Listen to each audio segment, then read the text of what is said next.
आऊज़ बिल्लाहि मिनश्शैतानिर्रजीम बिस्मिल्लाहिर्रहमानिर्रहीम। शुरू अल्लाह के नाम से जो बड़ा मेहरबान और नहायत रहम वाला है।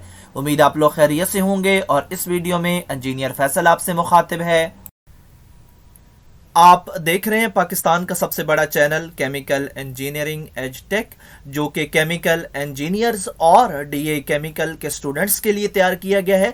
इस चैनल में केमिकल इंजीनियरिंग के मुख्तलिफ सब्जेक्ट्स जिसमें industrial chemical process, industrial stoichiometry, chemical engineering, organic chemistry, mathematics, engineering informatic topics के अलावा इंडस्ट्रियल इंटरव्यूज़ के लिए शॉर्ट क्वेश्चन आंसर के लेक्चर्स भी शामिल हैं।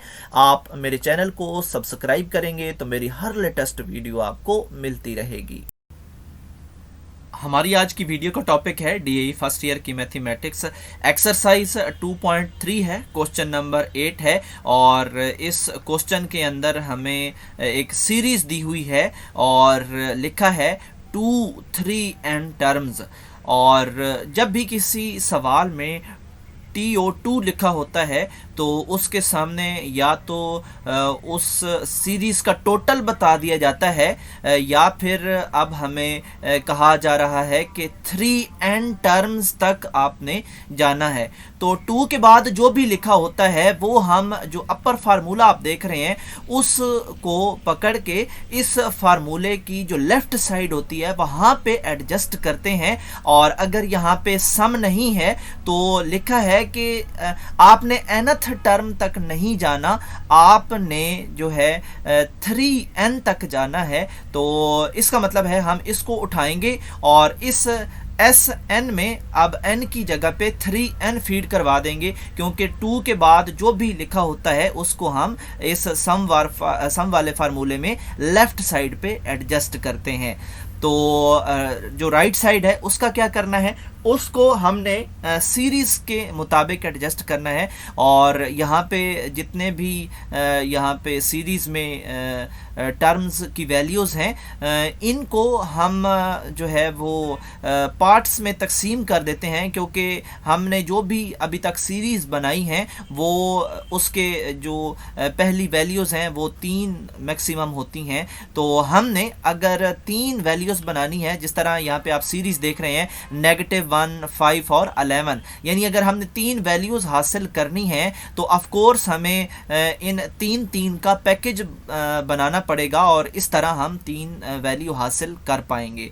और अगर हम 5 तक आएँ तो एक वैल्यू, फिर 11 तक आएँ तो दूसरी वैल्यू, और इस तरह हम अगर 17 तक आएँ तो हमें थर्ड वैल्यू मिल जाएगी। तो हमने इनको पैकेज बना के एक सीरीज़ बना देनी है।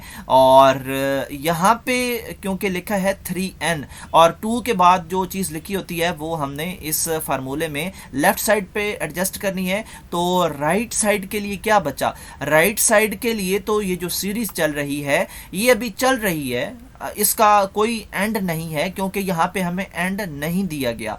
तो इसका मतलब है कि ये आगे nth टर्म तक चली जाएगी। तो इस तरह हमने इस दिए गए सवाल को थोड़ा रीअरेंज किया और हमने थोड़ा इसमें ट्रिक यूज़ की कि इसकी जो सीरीज़ है ये तो चल रही है, तो हमने कोई ना कोई इसको लिमिट तो देनी है। और अगर कोई लिमिट अवेलेबल ना हो तो फिर हम कह देते हैं कि ये nth टर्म तक जाएगी। और अगर लिमिट दी गई होती तो यहाँ पे कोई ना कोई सम दे दिया गया होता। जिस तरह अगर हम एक सवाल यहाँ पे देखें इस तरह का, तो लिखा है 266, यानी ये जो सीरीज है इसका टोटल 66 है। और फिर इसमें हमने टर्म्स बतानी थी, लेकिन यहाँ पे तो हमें 3n तक जाके रोक दिया गया है, कोई इसमें टोटल नहीं बताया गया। तो अब इसका मतलब है कि इस फार्मूले में जो राइट साइड पे n आ रहे हैं वो एज इट इज़ ही रहेंगे, हमने उनको n is equal to n ही रखना है।